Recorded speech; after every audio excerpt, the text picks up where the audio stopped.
नमस्कार मंडळी. प्रसिद्ध कीर्तनकार इंदोरीकर महाराज यांची मुलगी ज्ञानेश्वरी हिचा 3 मे रोजी विवाह संपन्न झाला. ईश्वरी हिचा विवाह उद्योजक सुनील विष्णू चिलप यांचे सुपुत्र साहिल यांच्याशी झाला. या शाही विवाह सोहळ्यात मुख्यमंत्री देवेंद्र फडणवीस, उपमुख्यमंत्री एकनाथ शिंदे यांच्यासह राज्यातील अनेक दिग्गजांनी हजेरी लावली.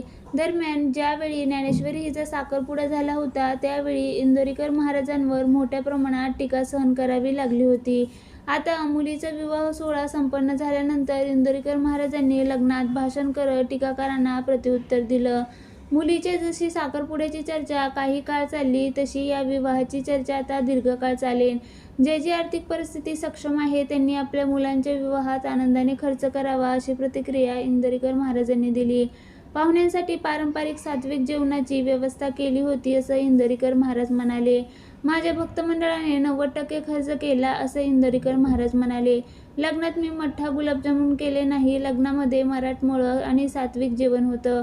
आज मुलगा आणि मुलगी मोठे झाले ते दिसत आहे. मी कीर्तनासाठी फिरत असल्याने त्यांची भेट होत नव्हती. माझी आणि माझ्या मुलाची देखील 3 वर्ष भेट झाली नाही.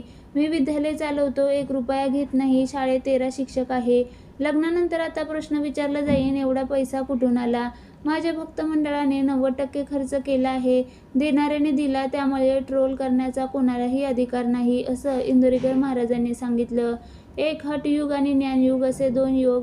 नास्तिक लोक त्यांचा मूळ स्वभाव सोडत नाही.